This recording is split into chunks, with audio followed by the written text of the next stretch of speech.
If Kobe Bryant and LeBron James swap careers, how would NBA history change? Will LeBron and Shaq become the NBA's most dominant duo? Or would Kobe bring multiple titles to multiple teams and outshine LeBron in his own shoes? Today, we're going to find out for sure, as we're going all the way back to the 1996-97 season, where LeBron's stepping into what was Kobe's rookie year.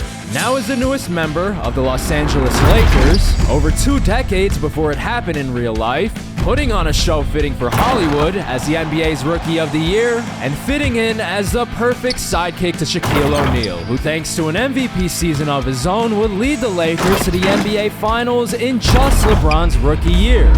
That's all I needed. It became personal with me. But in the end, the Lakers duo would be humbled by the Chicago Bulls, who are led by his heiress Michael Jordan, as he'd be winning title number 5 of his career. So while LeBron could potentially be his successor as a face of the NBA, despite his impressive rookie season, he has a long way to go. Especially as we move on to 1998, where the Bulls would keep it up to win yet another title. Both LeBron and eventually Kobe are going to change NBA history a ton moving forward. But one of the few things that is going to stay the same is Jordan retiring with 6 titles. So keep that number in mind as we enter 1999. And while we're at it, let's properly put the spotlight back on LeBron, as he's now averaging an elite 24 points per game, which is good enough to crack the top 10 in overall scoring. And his running mate Shaq wouldn't be too bad himself. He's finishing in second. But most importantly, LeBron and Shaq would be extremely strong going into the playoffs. Starting with the Golden State Warriors in round 1 would be nothing more than a stepping stone to a Lakers sweep, followed by the Timberwolves led by Kevin Garnett in round 2. It's another 4-0 victory for LeBron and Shaq. But in the Western Conference Finals, they'd flat out be up against the worst possible matchup. The San Antonio Spurs led by the Twin Towers of Tim Duncan and David Robinson. And while both LeBron and Shaq would protect home court with a win in Game 1, the wheels would immediately fall off and then some. We'd see Tim Duncan immediately bounce back in both Games 2 and 3, and while LeBron and Shaq would be able to scratch off a win in 4, the Spurs would do what they do best, play amazing team ball to outperform expectations, to win the next 2, and send the Lakers home in 6. On 2 different occasions, LeBron has almost tasted a championship. But right now, he's going to have to wait at least 1 more year. San Antonio is back on top once again. With that being said though, the 2000 season will be a great opportunity for LA to redeem themselves. After all, it was when Shaq and Kobe started to win their titles, so LeBron will have the chance to show that he can be a champion level player as well, and the losses he's experienced have made him stronger. 25 points and 7 assists would be the average, and it's more than enough alongside Shaq. So while in the second round of the playoffs, LA would be slightly underperforming, down 3-1 during a rematch with Kevin Garnett's Timberwolves, LA's duo would power forward to win the next 3 games and advance to the conference finals, now in Dallas for a matchup with Dirk and his Mavs. But while he's great, he's no Tim Duncan. While the Mavs are very good, they're not the Spurs. The Lakers would be returning to the NBA Finals for the first time since LeBron's rookie year. We all remember how that turned out. However, this time, it's completely different. While they're up against another star shooting guard in Ray Allen and his Milwaukee Bucks, he's definitely not MJ, and they're definitely not the Dynasty Bulls. The Lakers would be finishing off the series in style, winning LeBron and Shaq the first championship as a duo at the most perfect time. And it could even be the start to a historic three-peat, just as the Lakers did in real life. But in the case of LeBron, there's a little bit of unfinished business. Shaq would be winning the Finals MVP over him, which will certainly be a point of discussion when looking over his legacy. And that's important because there's a basketball prodigy out in Akron, Ohio, who might be able to win a bunch of his own. But for now, let's keep it rolling entering 2001, because that three-peat I mentioned earlier might actually happen. LeBron and Shaq will be heading to Orlando for their second straight finals, up against none other than Tracy McGrady, a dominant scorer who thrives from every spot on the floor and is ironically the closest player to Kobe in this universe. So while he and LeBron will definitely cross paths in the future, right now we're kind of getting a glimpse as to what that could look like. Both wings would go back and forth, eventually starting off the series tied 2-2. But Game 5 in LA wouldn't be the homecoming that LeBron and Shaq would expect, as T-Mac would be the star to shine the brightest, snatching the momentum away from the Lakers to now go up 3-2. He's 1 win away from his first title. However, after facing such difficult opponents in the past, no deficit is too much for LeBron and Shaq, as they'd bounce back and give themselves a shot to win in the final moments of Game 6, up by 3 and one stop away from forcing Game 7. T-Mac's gonna launch it. It's off, rebounded by Shaq, but he has to hit the free throws. Shaq is at the line. First free throw is no good. If he misses this next one, Orlando will have a chance to tie it. LA trying to force Game 7. Bring it back to LA. Shaq makes it when it counts. And with that free throw from the 2011 League MVP, this one is basically over.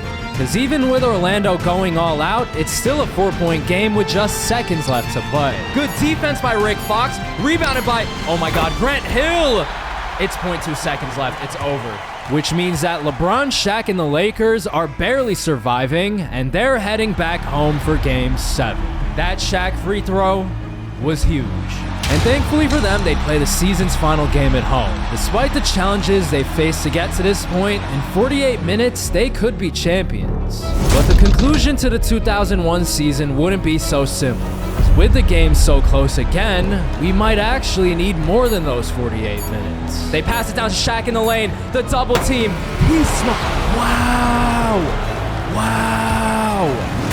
But with the game going into overtime and staying extremely close, it would give Shaq a major shot at redemption. Derek Fisher, 6 seconds on the clock. They're gonna pass it down to Shaq.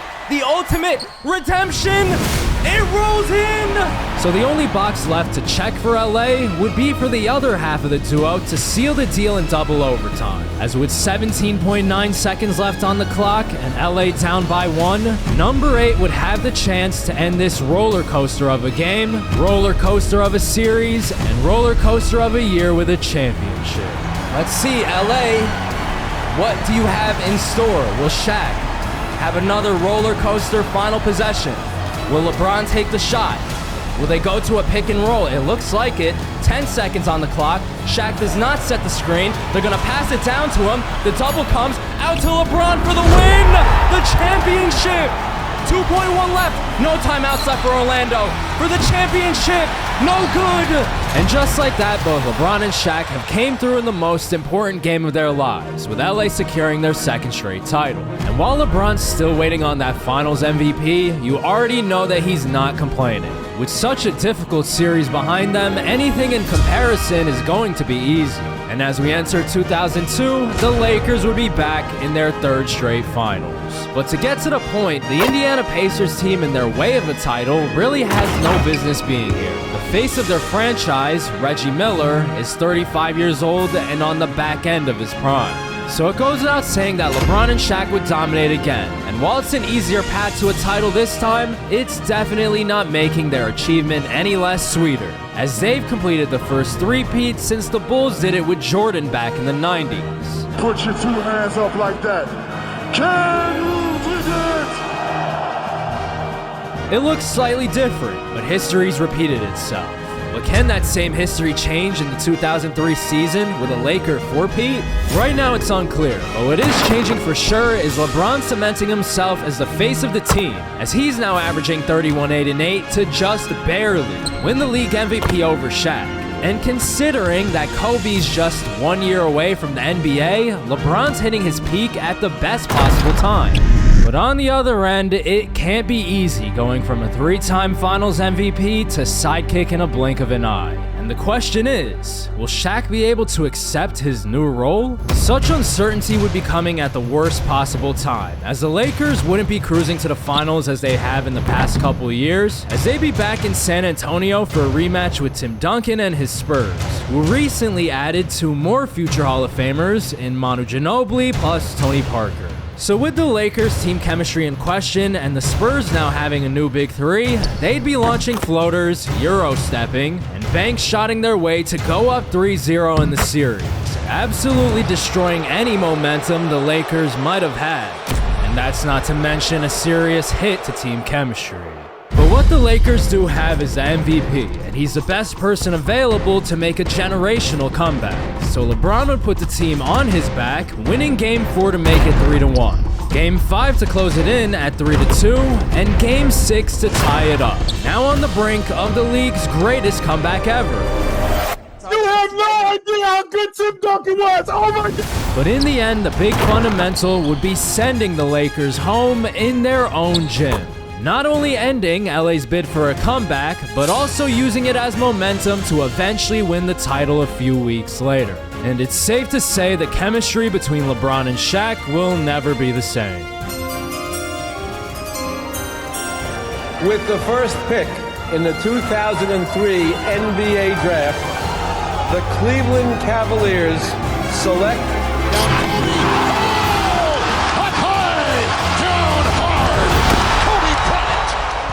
So as you can see, while LA is in turmoil, Cleveland would be electrified shortly after with the drafting of Kobe Bryant. However, the party would end just as quickly. As far as teammates go, it's not looking good at all. So while we wait for Cleveland to become a title contender, let's focus in on the feuding Laker duo, especially Shaq, who'd be visibly worse than in previous years. And when you combine it with some weird additions to the team, it's honestly a miracle they're on the doorstep of the finals. LeBron and Shaq hate each other, but they're one game away from the finals. They'll be playing Toronto if they make it. And eventually, both stars would be able to take down Sacramento to move on to Toronto for the finals, where they'd surprisingly be up against Vince Carter and a rookie Chris Bosh. But all in all, considering LeBron is an MVP level player, plus Shaq still being more than enough to dominate a rookie in the paint, the scale would obviously be tilted in the Lakers' direction, with them going up 3-2 in the series.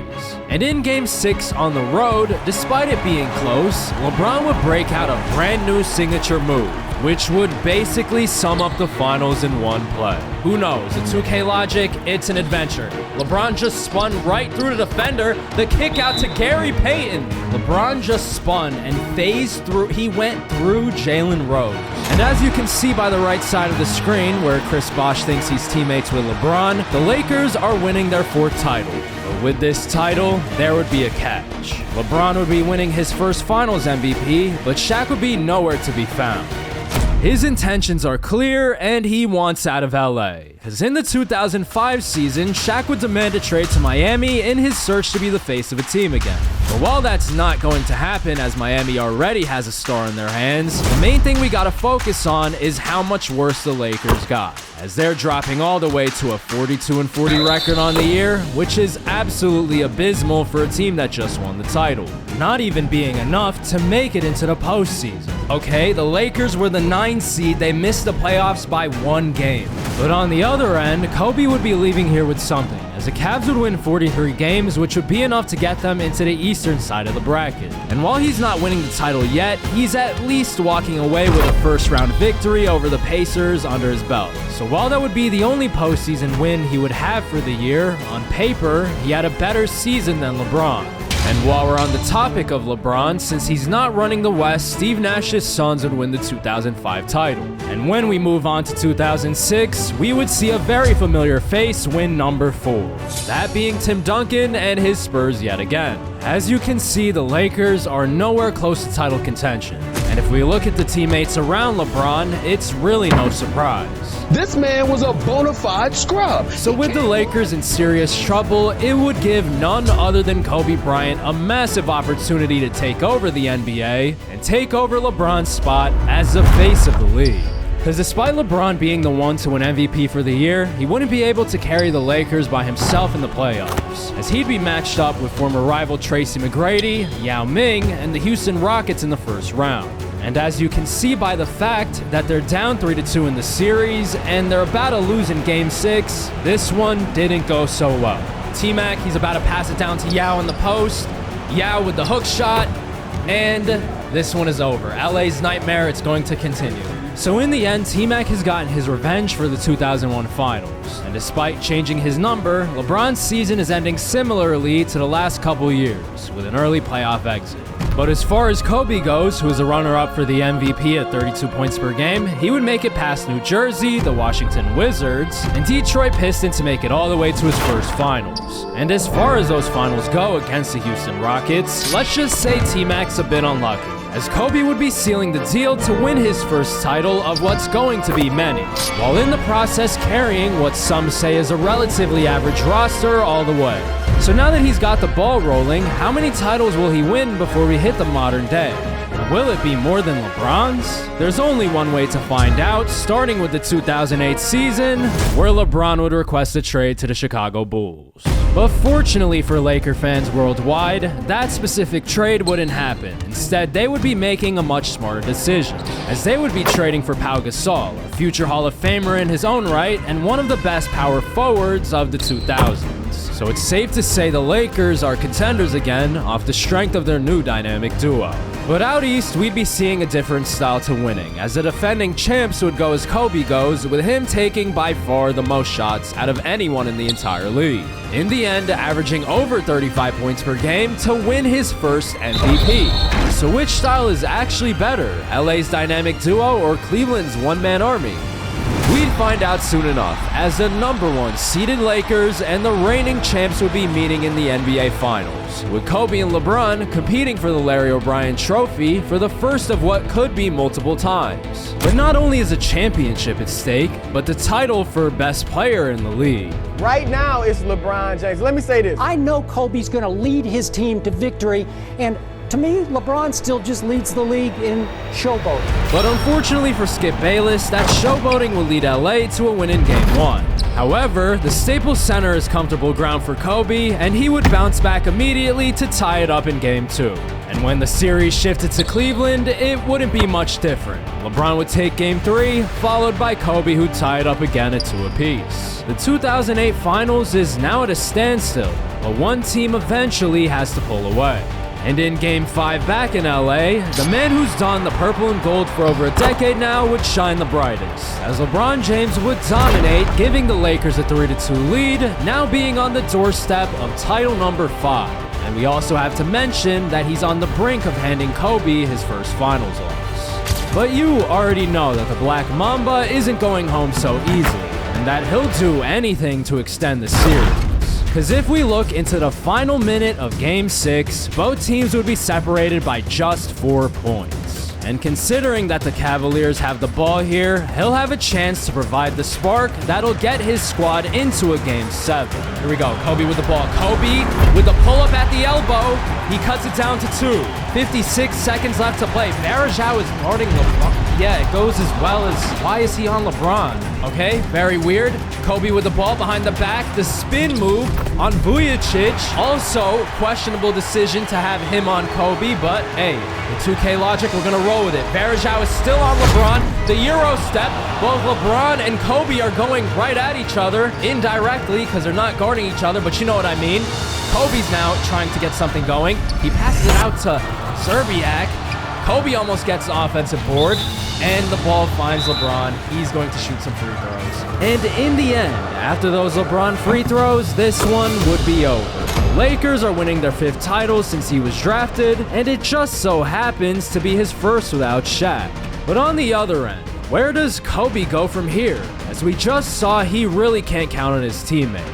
Before we see what's in store for him, let's quickly move on to 2009, where LeBron would be winning his 3rd MVP, only to be sent home by Carmelo Anthony and his Denver Nuggets, who actually went all the way to win the title a few weeks later. So now it's time to move on to 2010, and if you thought Kobe's teammates were already bad, it's not getting much better with the addition of an old Shaquille O'Neal.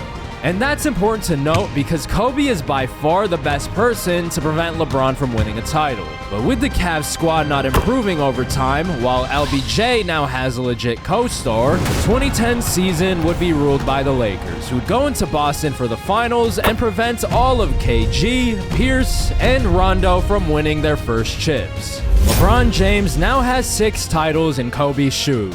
And this one is coming at a crucial time as he doesn't have that many years left to play in the NBA. So keep that in mind, as eventually we'll be focusing exclusively on Kobe.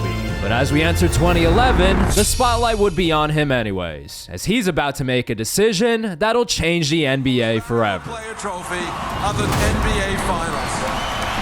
As you can see, Kobe will be leaving Cleveland in favor for Miami, and he would immediately be rewarded with a title. His 2nd to be exact.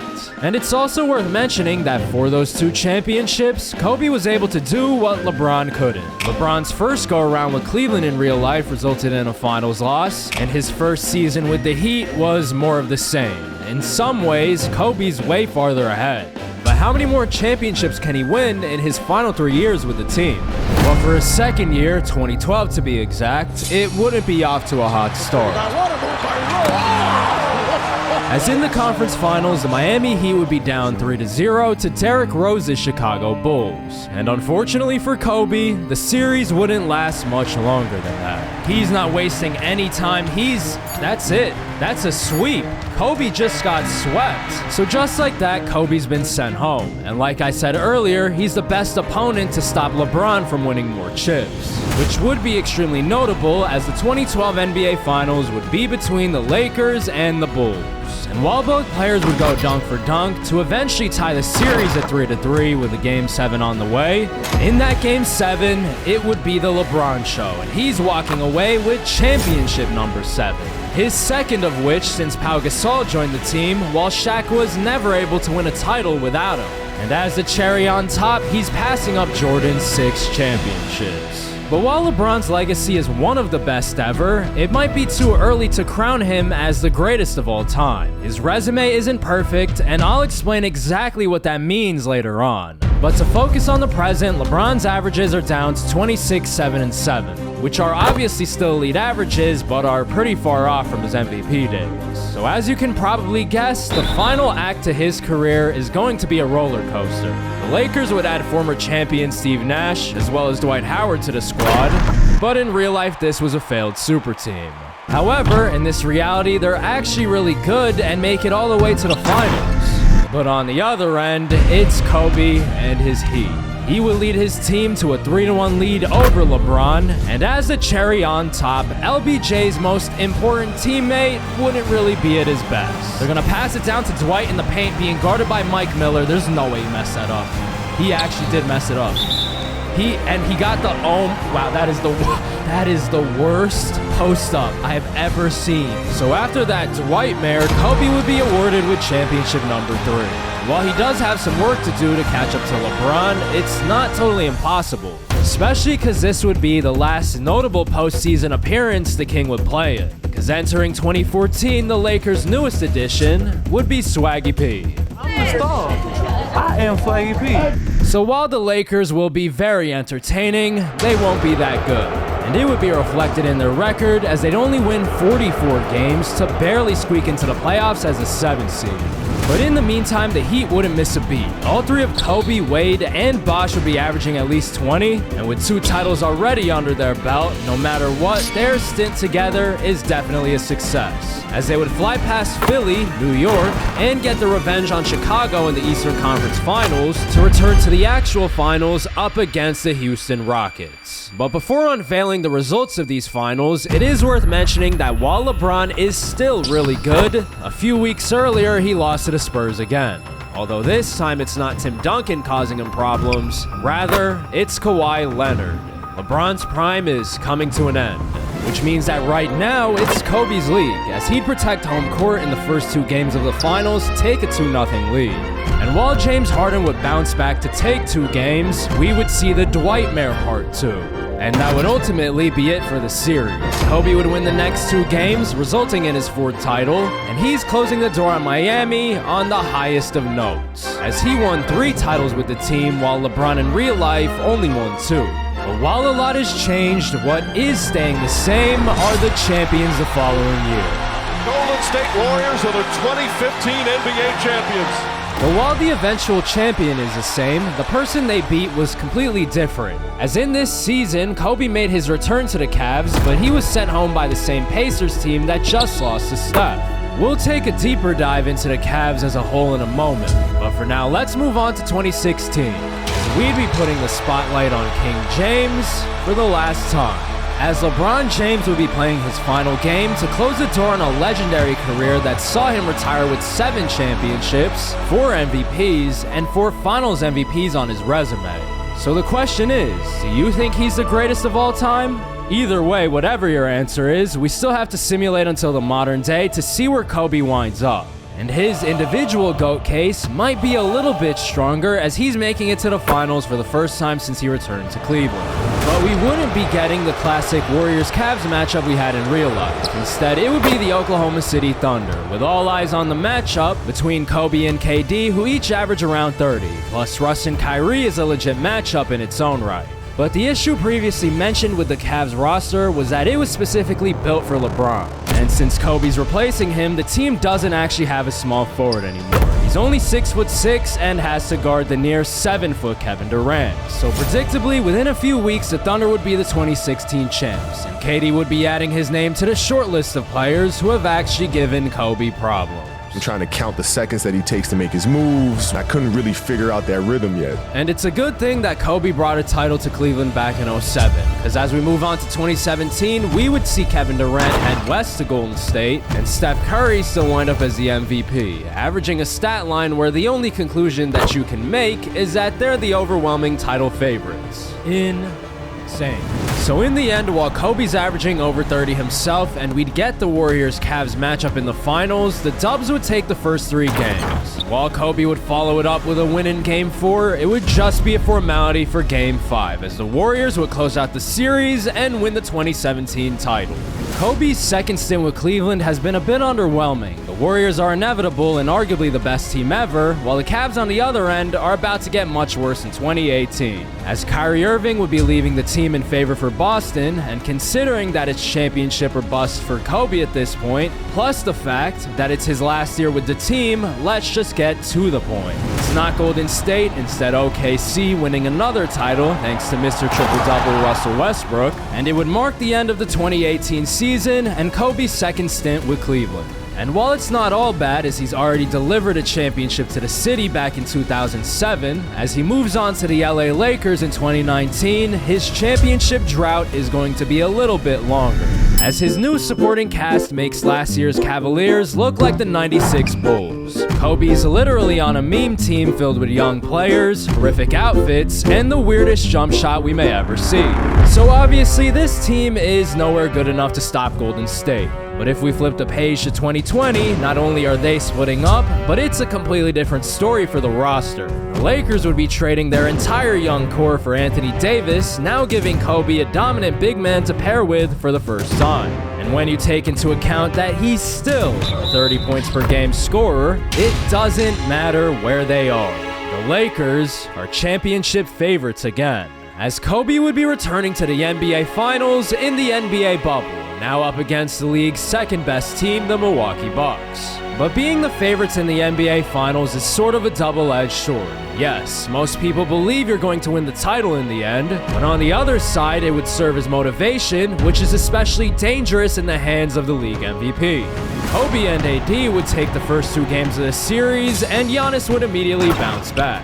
And when Kobe would throw another punch Milwaukee's way to now make it 3-1, Giannis would respond with 2 more wins to tie it up at 3 apiece. And as the ultimate cherry on top, it's only right that Game 7 would be extremely close.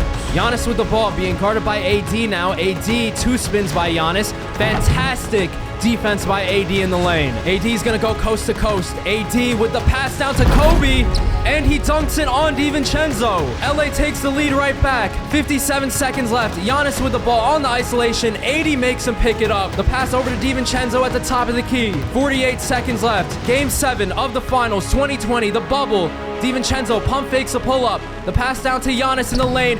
Fantastic defense by AD. Kuzma with the ball on the break, guarded by Bledsoe. Between the legs, at the free throw line, the elbow.